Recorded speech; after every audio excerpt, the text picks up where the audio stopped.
Give all praises to Yahweh, Bahashem, Yahweh Shai, Barakatham, and all the brothers and sisters scattered across the four corners, out here bearing that good fruit, out here doing these great works, out here being righteous, out here spreading this seed, man, and in sincerity and in the truth. Today's class is going to be about entering ye into that straight gate. A lot of y'all are familiar with that scripture. We're going to just break it down a little further. And we're going to start with how do you enter in? We're going to start with John chapter 10. We're going to read 1 through 16. This is a parable that Yahweh Shai is giving about entering ye in, about entering into this door. And we're going to start with the parable, then we're going to break it down halfway through, and then we're going to see Yahweh Shai's breakdown, because he's going to actually tell you exactly what he's saying in it. Verse 1. John chapter 10 verse 1. Verily, verily, I say unto you, he that entereth not by the door into the sheepfold, but climbeth up some other way, the same is a thief and a robber. But he that entereth in by the door is the shepherd of the sheep. To him the porter openeth. And the porter is like a door, pretty much like a door that would hold the sheep in, one of those wooden doors. You just probably hit a latch and then open up and walk through. And the sheep heareth his voice, and he calleth his own sheep by name, and leadeth them out. And when he putteth forth his own sheep, he goeth before them, and the sheep followeth him, for they know his voice. And a stranger will they not follow, but flee from him, for they know not the voice of strangers. What we're going to deal with first is he that entereth not by the door in the sheepfold. We're going to break down verse 1.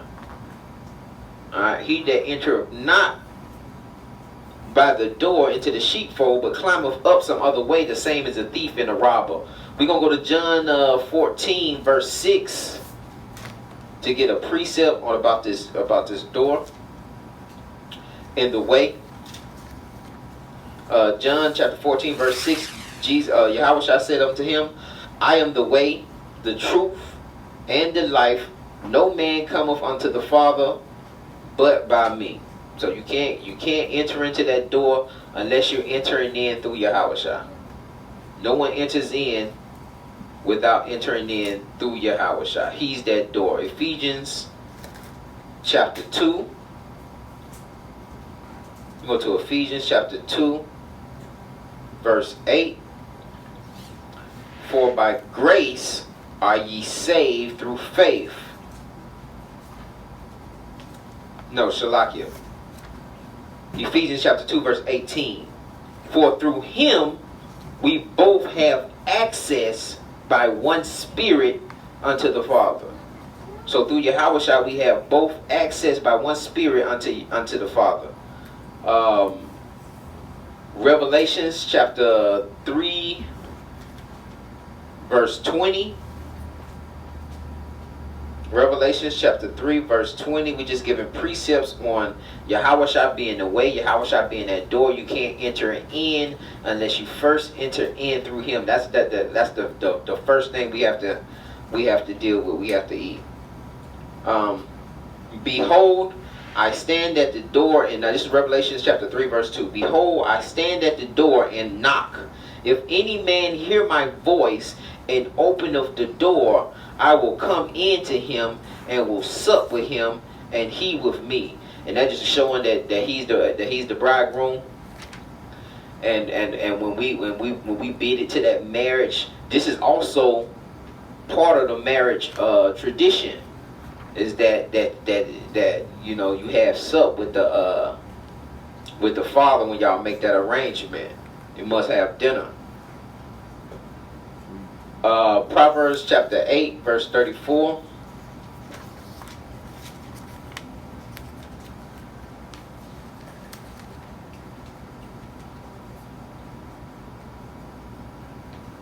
Proverbs chapter 8 verse 34. Blessed is the man that heareth me, watching daily at my gates, waiting at the posts of my door.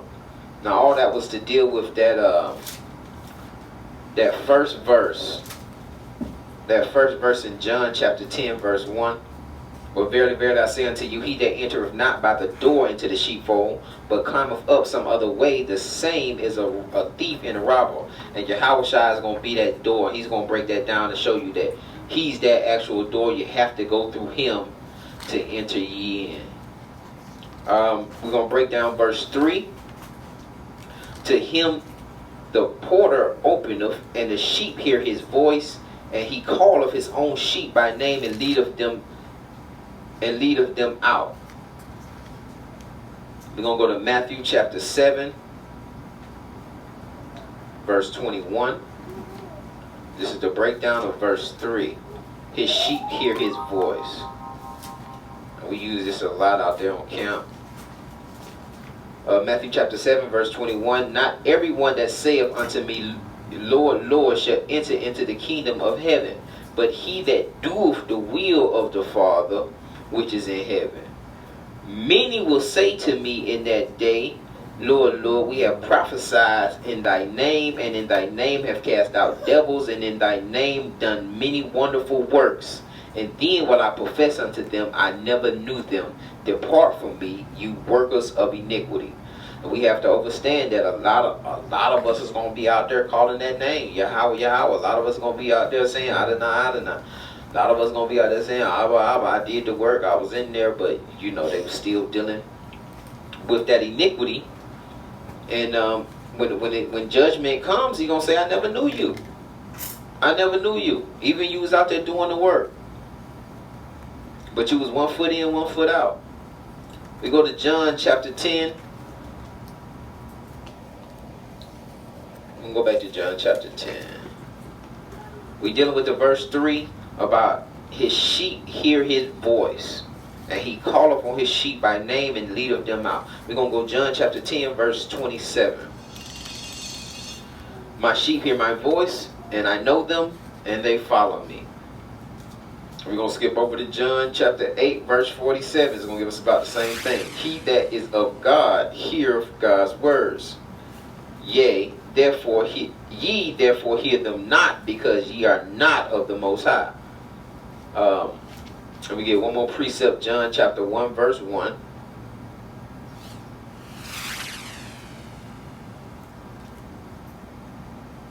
And that's in the beginning was the Word, and the Word was with Yahweh, and the Word was Yahweh. The same was in the beginning with the Most High. So that word, once you hear that word, his sheep gonna hear the word. And when they hear the word, they gonna follow it. And when they follow the word, that's pretty much them doing these righteous works.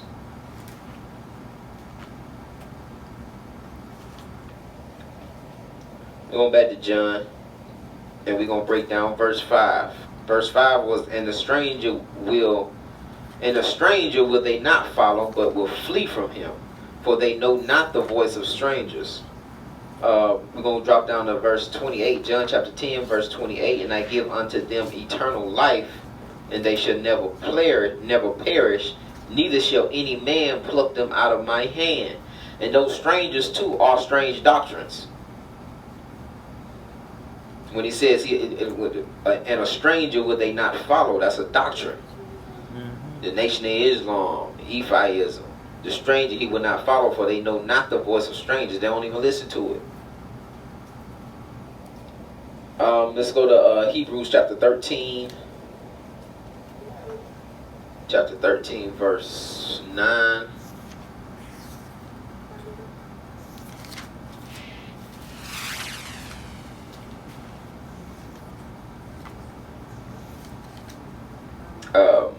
Be not carried about with the divers and strange doctrines, for it is a good thing that the heart be established with grace, not with meats which have not profited them that have been occupied therein. So you don't want to be eating. You don't want to be eating these strange doctrines. You only want to be dealing with doctrines that are going to be profitable unto you. Not running around here wearing unks and Nation of Islam, not doing them Masonic handshakes. You want to deal with things that are going to be profitable unto you. So things that you're going to be able to digest and benefit from. Good fruit. You want to be dealing with good fruit. We'll go ahead and finish the rest of that. We're gonna go back to that John 10, and we're gonna let Yahushua break it down for himself, and really don't get no better understanding than that. But I just want to give y'all some precepts for those verses. But Yahushua gonna break it down.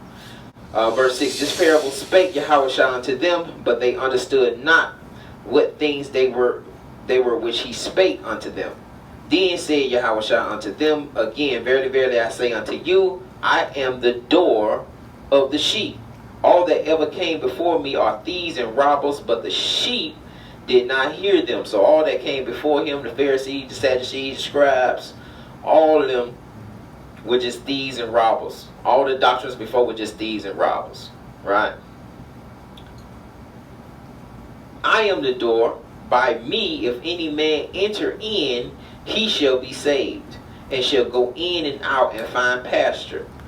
The thief cometh not, but for to steal, and to kill, and to destroy. I am come that they may have life, and they might have it more abundantly. I am the good shepherd. The good shepherd giveth his life for the sheep. And we have to do that. We have to be the same. We have to be willing to give our lives, you know what I'm saying, for this truth. It may come a time. That's what the sacrifice is. And spiritually, you're going to have to die anyway. Like the flesh got to die. For the spirit to live. They can't walk both and both. The flesh has to die. Your wants, your deceitful lust, the lust of this world, they have to die. That's the only way you can do this walk. You have to learn to say no. That was the last class. You have to learn to say no to yourself. Self-discipline, self-control, controlling the spirit. You know what I'm saying? I'll come to that, yeah. Right. I am the good shepherd. So he's saying he's the door. He's the shepherd. Right? Yeah. I am the good shepherd. The good shepherd giveth his life for the sheep. But he that is a hireling and not the shepherd, whose own the sheep are not, seeth the wolf coming and leaveth the sheep and fleeth. A hireling, somebody, a hired man, somebody's hired. You know, like a lot of pastors, they get hired to do that work. Correct. You know what I'm saying? You have the church will have like a what they call that, like a panel. Yeah. Board members. Yeah, board members. The church will have board members. They'll hire somebody to send them his, you know, you'll send your resume in.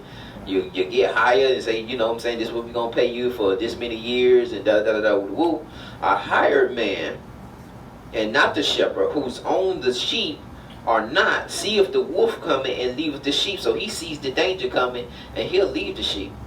Yeah. He'll scatter. Yeah. To save himself. Come. Anytime conflict comes, or say the news come, or something happens, or the pastor says something crazy. Look, recent event with did you see the groping? The pastor at Aretha Franklin. Yeah. Groping the girl on television.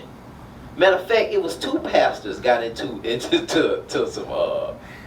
some mess over that Aretha Franklin. One was groping, and then the one tried to use the saying the black people are soulless and Black lives don't matter and all that stuff.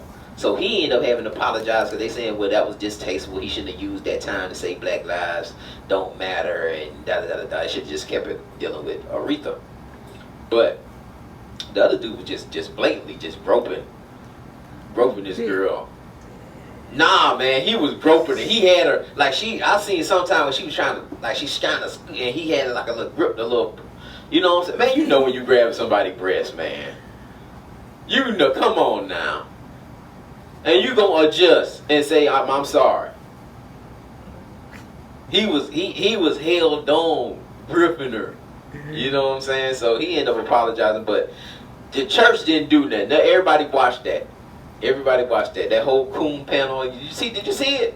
The Coon panel was up there. Farrakhan, Jesse Jackson, Al Sharpton, Bill Clinton. Yeah, all of them was looking. Then she had the little freakum dress on.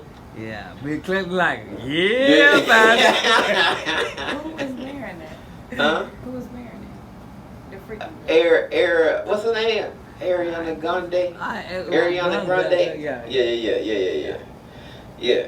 That's news. That's current news. Like, he apologized, and then another pastor had to apologize for using that time to talk about Black Lives Matter, and he said Black Lives don't matter, huh? How did he even get his hand up there with her? What she was performing or something? Yeah, he was like the lead. I guess he was like the lead pastor or something. Yeah, she performed, and then while he was introducing her, and then after she performed, like he literally, she up there with the mic, and he trying to tease her a little bit and saying little stuff, but he's holding her the whole time, like. But when he got her right here.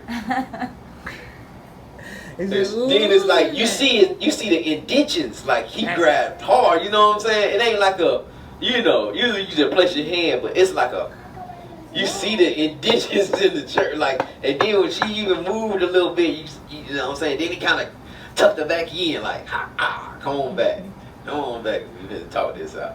But yeah, man, people start, folks start making all that little Me Too campaign. You gotta be careful now.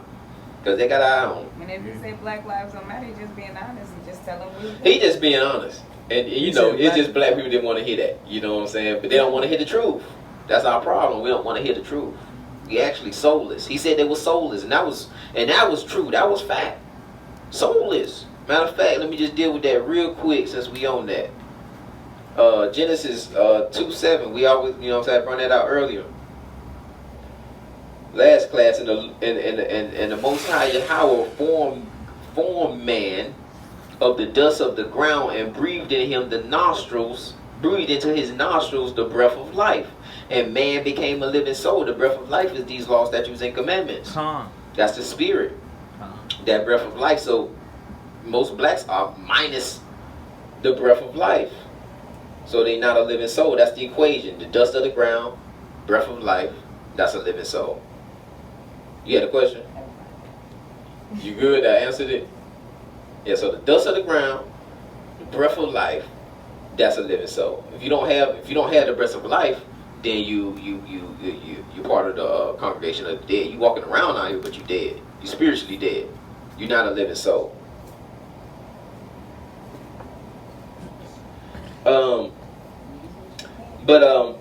Back to the parable.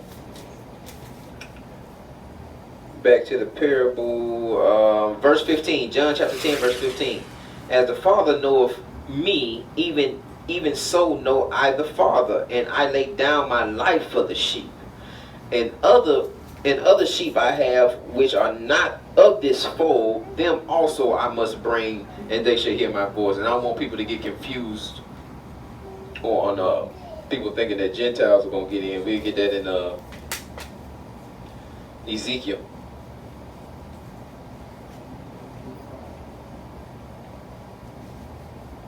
Ezekiel 37, 17. 37:17 or 37:7. I should have it marked. Yeah, 17. Ezekiel 37:17. And join them. Matter of fact, moreover, thou shalt, son of man, take one stick and write upon it for Judah and for the children of Israel, his companions. Then take another stick and write upon it for Joseph, the stick of Ephraim, and for the house of Israel, his companions. And join them one to another into one stick, and they shall become one in thine hand. So that's what he's talking about. He's not talking about bringing in other Gentiles. So if you go back to read verse 16 in John chapter 10, and the other sheep I have, which are not in this fold, that's talking about the split of the house of Israel, the northern tribe, Ephraim, and Manasseh, and all of those, and Issachar. All of those that was out of the fold, the northern kingdom. And they will be brung in and become one stick, as it says in Ezekiel 37:17.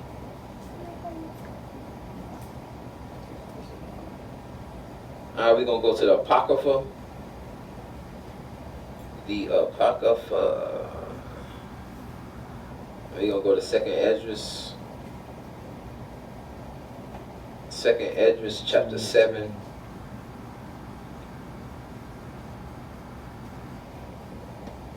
Second Esdras chapter 7 verse 6. Second Esdras chapter 7 verse 6. enter ye in. Now we talking about enter into the city right here. There is another thing. A city is builded and set upon a broad field, and is full of all good things. The entrance thereof is narrow, and is set in a dangerous place to fall, like as if it would there, like as if there were a fire on the right hand, and on the left a deep water, and one only path between them both, even between the fire and the water, so small that there could but one man go there at once. So we're talking about a narrow path. There's a city builded, full of good things, full of those righteous fruits, maybe even the tree of life. This is the parable given. This is what he's pretty much giving a parable about. And on the right hand is fire. On the left hand is full of deep water. In the middle there's a narrow passage only one man can get through at a time. If this city now were given unto a man for an inheritance, just like we're supposed to inherit the kingdom, if he never shall pass the danger set before it, how shall he receive his inheritance?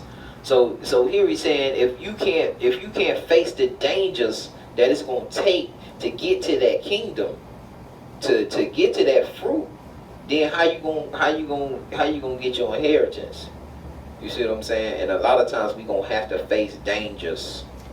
We're going to have to face obstacles to get to the kingdom. And understand that the path to the kingdom is narrow. Like I say, we're going to get into that. Narrow is the way. It's narrow. Not many people are going to make it. Not many people are going to want to make it. They're going to say they want to make it. But not many people are going to want to make it, because your actions say if you want to make it or not. Not your mouth. This is the truth of action. You know what I'm saying? You can say it all day, you can pretend it all day, you can live it on Facebook all day, but at the end of it, it's about action. And for him to see in secret, it ain't even really for nobody to be boasting about it. You know what I'm saying? For secret, for the Most High to reward you in the open. And I said, it is so. It is so, Lord. Then said he unto me, even so also is Israel's portion, because for their sakes I made the world. And when Adam transgressed my statutes, then was the decree that now is done. So we know that was our inheritance. He was speaking about our inheritance, and that we have to face these dangers and stop running from the danger. Gird up your loins. And that was just a term that when we had to fight, when they had those long garments on, they had to gird up their loins. They had to pull those things up and tie them up before they actually went out to fight. Be a man. First, we're gonna deal with Samson. I know I done said this a few times. In Judges 14.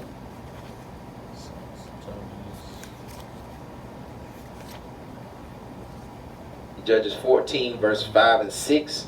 There's a lot of things we don't understand. A lot of people just get some misconceptions about Samson. Samson wasn't some big brute, strong man just out of the womb, out here just throwing other babies around, and you know what I'm saying, picking up throwing, you know what I'm saying, barrels of hay, and picking up 100-pound bags of seeds. You know what I'm saying? At 5 months, that was not him. He might have been very fragile, very small in stature. That's why they had to ask, where did you get your power from?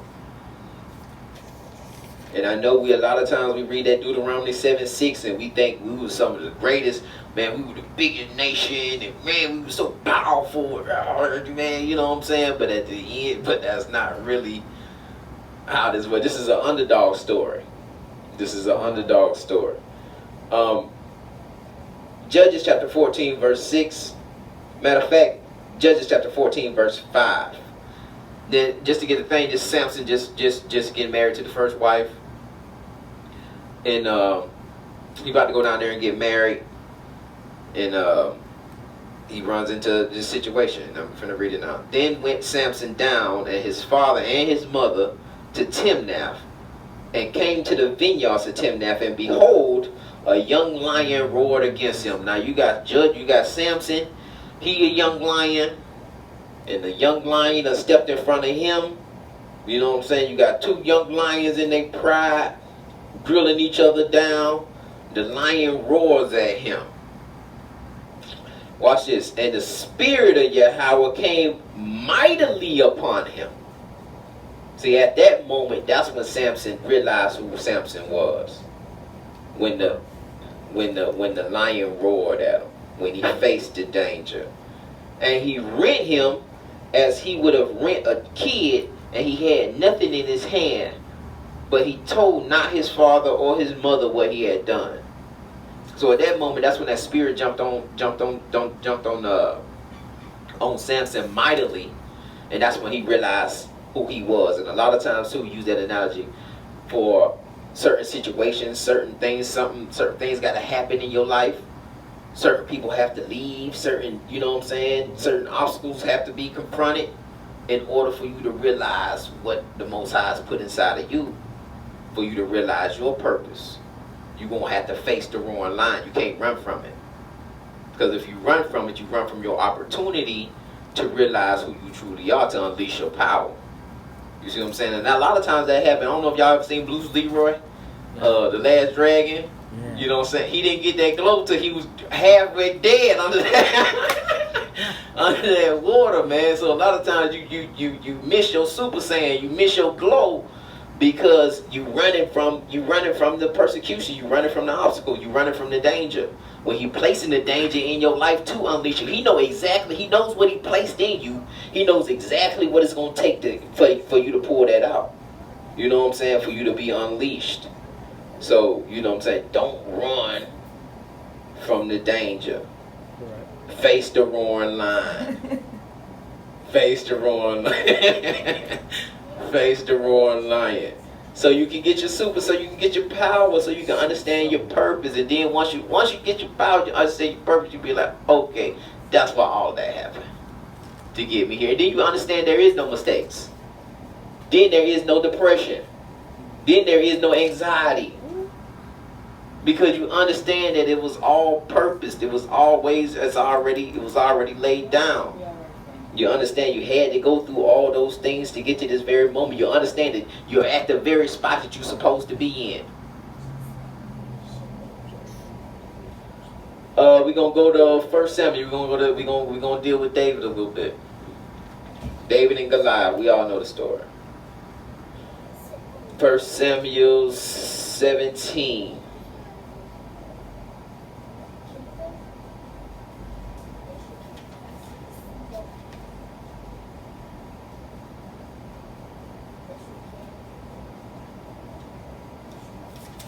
Verse 24. And we all know, you know what I'm saying, Goliath came out. This was a Roman custom. The Philistines, and we could be a little bit of the history. The Philistines, it's called sea people. That's what Philistine means, sea people. They came from the boats and whatnot. They were sea people. There was at least 5 different ethnic groups that they called Philistines, that they call sea people, that they referenced as sea people. The Philistines, archaeological proof shows that the Philistines might have been the leaders in metalwork, and making armor and making swords, and you know what I'm saying, they might have been the lead manufacturers in that. Alright, matter of fact, let me just read this, and then I'm gonna give y'all a little more history on that. 1 Samuel chapter 17, verse 24. And all the men of Israel, when they saw the man, fled from him. I said it was a Roman custom to show, you know what I'm saying, your warrior versus our warrior, and then we'll just settle the whole war like that. Like the Gators or something. Right. Like the gladiator, like you. Yeah. That was a Roman, but in this case, the Philistines, you know, they see people they've been around. They're like, listen, man, let's just watch it right now. We got Goliath. And Goliath is a common name. I just, you know what I'm saying, I forget what it meant, but it was something like big one, or big man, or something like that. But it was a common name. They kind of seen archaeological proof with other like pottery and stuff with Goliath Goliath named on it. And all the men of Israel, when they saw the man, fled from him and were sore afraid. And the men of Israel said, have you seen this man that is come up, surely to defy Israel?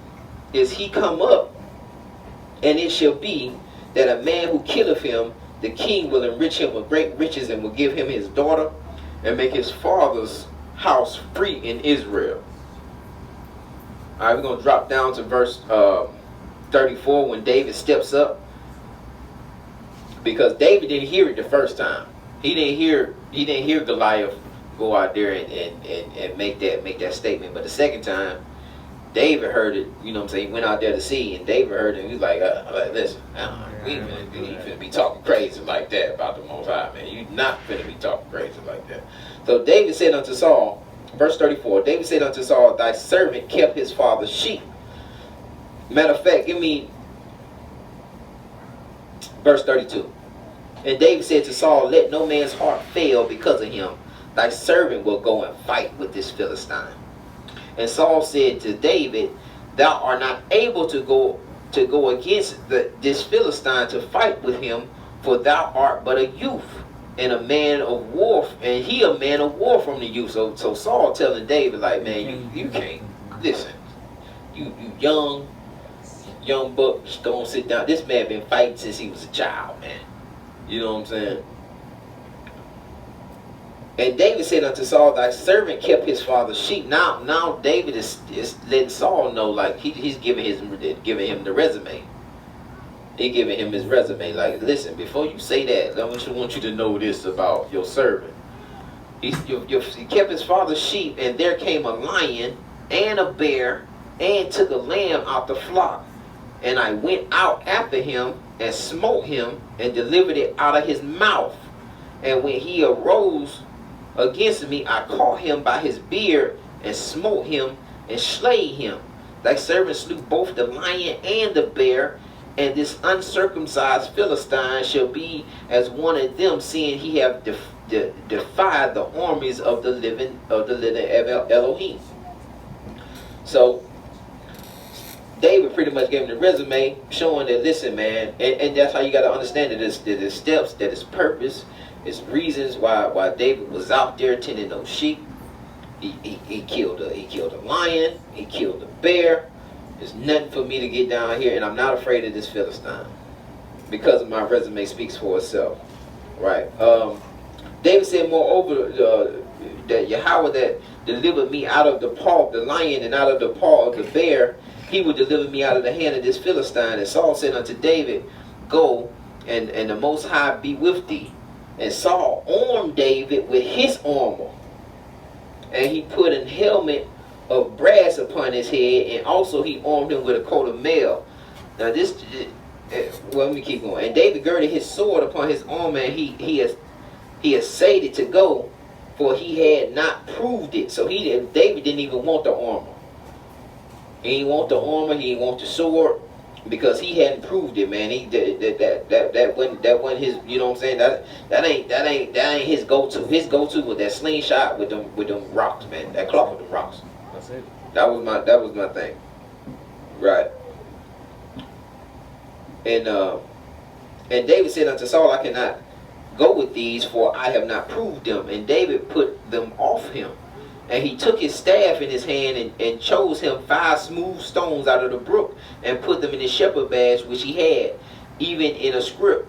And his sling was in his hand, and he drew near to the Philistine. And we all know the story that he drew near to the Philistine, and he slain the Philistine with the stone. The reason Saul too, the reason David threw that armor off, because Saul was a great man in stature. David was small. And a matter of fact, let me go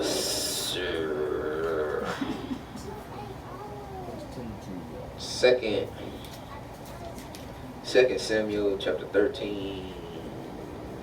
No, 1 Samuel 13:24. No, I lost it.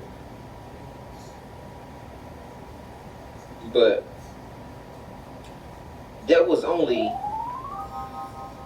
can't find that script, but it was only one sword. Saul and Jonathan were the only one that had swords.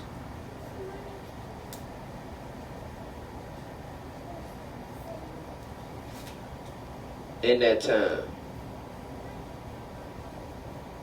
No, I can't find it. But yeah, Saul and Jonathan were the only two son, and Jonathan and Saul is Jonathan's son. They were the only two that had armor and swords and whatnot. Everybody else, nobody else had that. Everybody else was using rocks and formals, equipment and stuff like that to fight. That's what I'm saying. It's an underdog story. We always went out there, you know what I'm saying, as the underdog.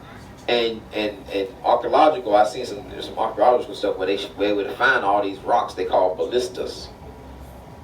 They call ballistas. It's just little rocks, huh? Missiles. Just like missiles. That's where they get the ballistic missiles from. They call them ballistas. And these little rocks, they were just all over the battlefield, all over battlefields where a lot of people were dead. They said it's pretty much equivalent to like a 44 Magnum hitting you. The way they were slinging them from like 100 yards, they can probably hit you from like 100, 130 yards with these rocks, slinging them like that. So that was their weapon of choice. The ballista was what they call those little rocks that they would sling out. I wish I find that precept. I'll probably find the precept for y'all when it's after class.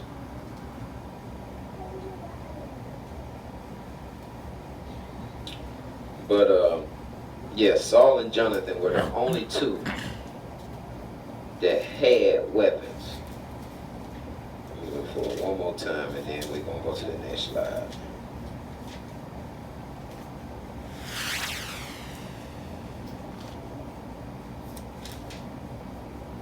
No. Alright, we're going to go to the next slide. Matter of fact, 2 Timothy verse 1, 2 Timothy 1, verse 7. Let's talk about the fear, man. Being fearless out here facing. And we know once he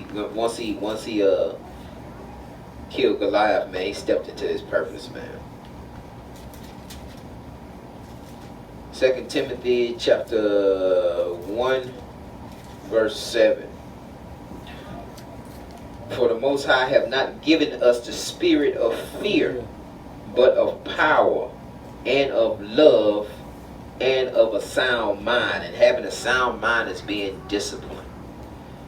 You'll see in other translations that sound mind means self-control, having self-control. That's key, really, in this thing, man. Is self-control, controlling self. You got to understand. You have to control self. You have to control yourself. We say that all the time, man. I need to control, man. I need better get control of myself. We're going to go to Proverbs 29:25, talking about the fear. Proverbs chapter 29:25, the fear of man bringeth a snare. It's a stumbling block. Fear is a stumbling block. It'll leave you stagnant. It'll leave you confused, man. Oh, you'll flee.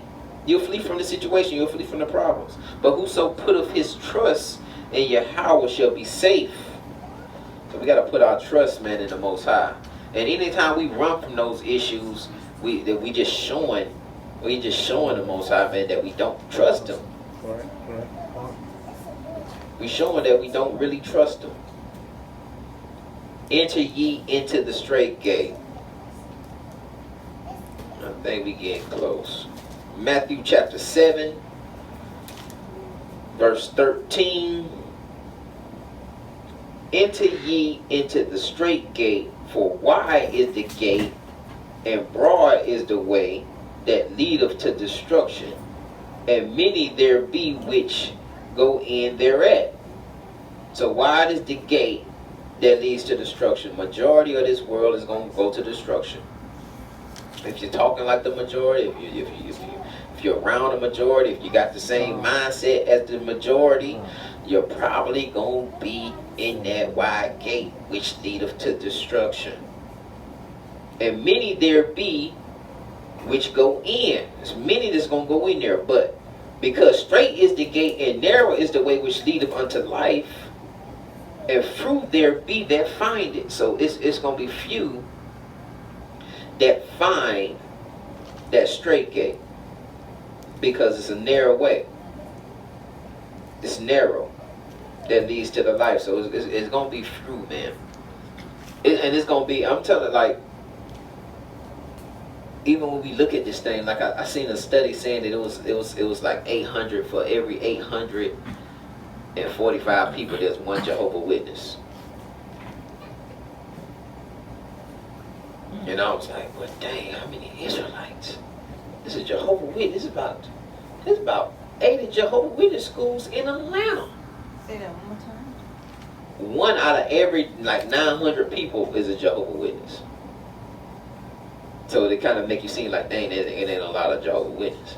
But then if you think the number of Israelites, you know what I'm saying? You see Jehovah Witnesses all over the place. But if you think of the number of Israelites, maybe, I don't know, man, you know what I'm saying? One in 20,000. You know what I'm saying? It's crazy. Beware of false prophets. Verse 15. Beware of false prophets, which come to you in sheep clothing, but inwardly they are raven wolves. And we know what's sheep clothing? Fringes. Devil fringes. Devil fringes, right? Fringes, man. Sheep clothing, wearing the clothing of the lamb, wearing clothing of the sheep. Actually, it is. You know what I'm saying? But inwardly they can be ravening wolves. You know what I'm saying? So you got to beware of false prophets. Ye shall know them by their fruits. Judge a man by his fruits, not his words, not what he posted on Facebook. You judge him by his works, by his actions, by his deeds. Do men gather grapes of thorns or figs of thistles? Even so, every good tree bringeth forth good fruit, but a corrupt tree bringeth forth evil fruit. And we're going to show how a tree becomes corrupt. We know that trees are, you know what I'm speaking of humans. We're going to show how a tree becomes corrupt and bringeth forth evil fruit. A good tree cannot bring forth evil fruit. Neither can a corrupt tree bring forth good fruit. Every tree that bringeth forth not good fruit is hewn down and cast into the fire. So if the tree is not bringing forth good fruit, it's stagnant. Yeah, it's stagnant and it's not producing the fruit. It's going to be cast down and thrown into the fire. Wherefore by their fruits ye shall know them. It's Matthew 7:13. Matthew, we're going to deal with that. But a corrupt tree bringeth forth evil fruit. And show how what that main corruption comes from. We was at a class too. It was talking about how sin begins with a lie. All sin begins with a lie. All sin is a lie. You lie to yourself, and then we've lied to ourselves so much that we don't hear ourselves lying to ourselves no more. We start believing the lies. Every decision. Now we're going to go to Ephesians chapter 4, verse 22.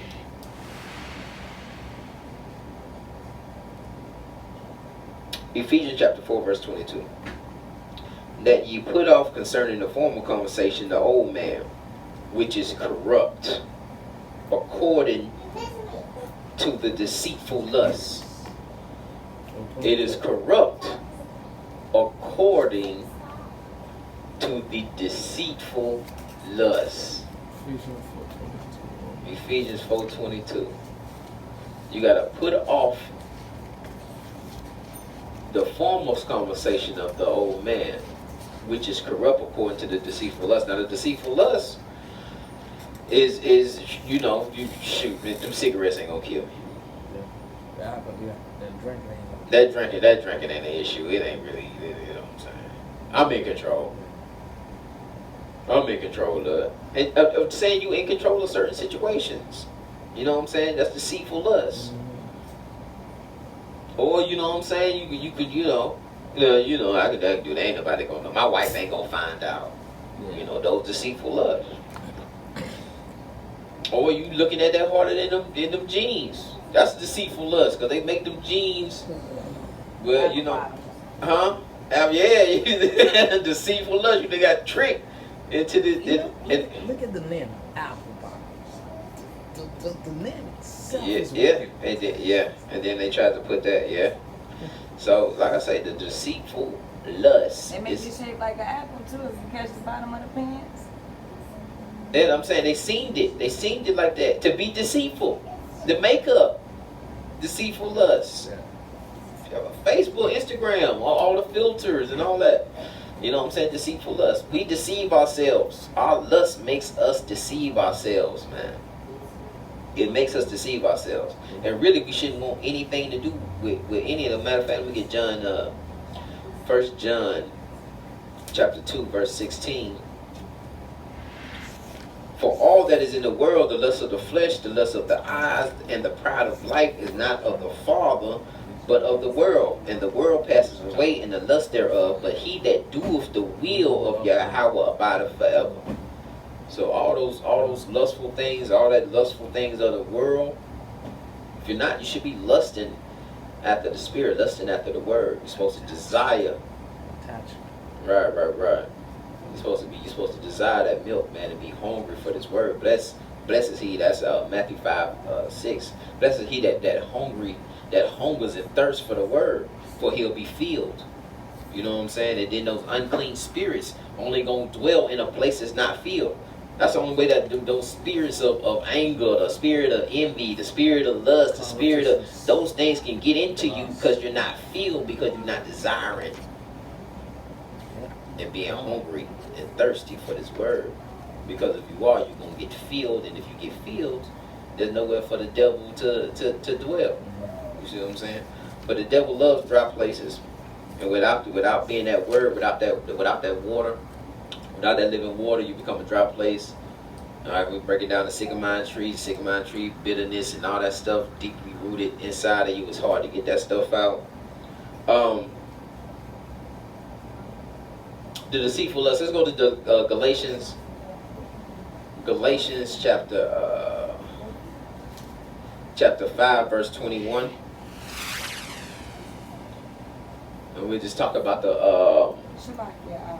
You said the other one was John, 1 John what? far as the world, everything of the world, the lust of the world, the pride of, that's 1 John chapter 2, verse 16 and 17. In Galatians chapter 5, verse 21, and that Galatians 5 give you the difference between the fruit of the Spirit and the fruit of the works of the flesh. Works of the flesh is 19 through 21. We're going to deal with 21 through 26. Envyings, murders, drunkenness, rebellions, and such like, of the which I tell you before, as I have also told you in time past, that they which do such things shall not inherit the kingdom. But the fruit of the Spirit is love, joy, peace, long-suffering, gentleness, goodness, faith, meekness, temperance. We dealt heavy with temperance last class. Temperance is self-control. That's the fruits of the Spirit. Self-control. Love, joy, peace, long-suffering, gentleness, goodness, faith, meekness, self-control. Against such there is no law. And they that are Yahweh's have crucified the flesh. If you are Yahweh's, you have crucified the flesh. And with the affections of the lust. So the affections of the lust is also being crucified. If we live in the Spirit, let us also walk in the Spirit. Let us not be desirous of vain glory, provoking one another, envying one another. And vainglory is just, doing this thing for likes. Doing this thing for social media. Doing this thing so you can tell your family. Doing this thing to try to prove something to somebody else. Doing this thing, you should be doing this for salvation. You should have a clear reasoning that you want salvation, you want to enter into the kingdom. And you don't want to be out here chasing vainglory. Because that'll be your reward. You'll be doing it for that, and that'll be your reward, and that's it. So when Yahweh Shai returns, he'll be like, "No, you got your reward already." It's just like doing alms. Matthew 5, do your alms in private. You know what I'm saying? Anything that you do out here for somebody, you do it in private. You don't put it out there in the open like that, because that'll be your reward. You know what I'm saying? If you do something for somebody, just go and do it, and then just leave it at that. The Most High see it here. You know what I'm saying? You did it secretly. He rewards you openly. You know what I'm saying? The people see the blessings coming. You don't even tell them why they come. You just be like, you know what I'm saying? I'm just in favor. If you do it wicked, Just my season. it will shine like that too. Right. Come. Deuteronomy chapter 5. This is a powerful one too, about us corrupting ourselves and being corrupted. Again, being corrupted, those deceitful lusts, meaning those you deceived yourself. You said that I gave an example about the cartoons where they had the angel on one side and the devil on the other side, and y'all had that conversation, and eventually in the cartoon the angel don't even come out no more. Usually you just go and deal with the devil, whatever that, because the devil, what he's speaking is going. It at the moment it tastes good, it feels good, it smells good, and you deal with it. But at the end of the day, usually in that cartoon, the angel had to come in and end up rebuking the devil to save you. But that too can be part of the process once you realize that's exactly what you needed for you to come out of it and wake up and face that roaring lion. Deuteronomy chapter 32 verse 5. They have corrupted themselves. See what I'm saying? We have corrupted ourselves through those being deceived, us lying to ourselves. Their spot is not the spot of his children. They are a perverse and crooked nation. So we have to understand that, again, those deceitful lusts, and us deceiving ourselves and not having the self-control. And self-control is something we have to work on. It ain't something that you just gonna wake up and you just know how to do it. You know what I'm saying? That's something you're gonna have to practice. You're gonna have to practice telling yourself no. Tell yourself no. Even if you're dealing with something. Let's say you dealing with, tell yourself you're dealing with drinking. You drink a 6-pack a day, and you want to cut back. You got to tell yourself no. Say, I ain't gonna drink but 3 today.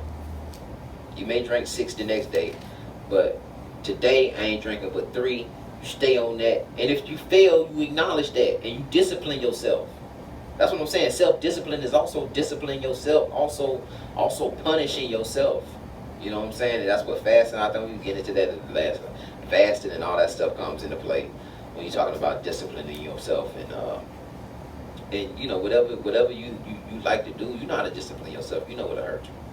And sometimes that's what you have to do to put yourself in a corner. But with that, we say shalom.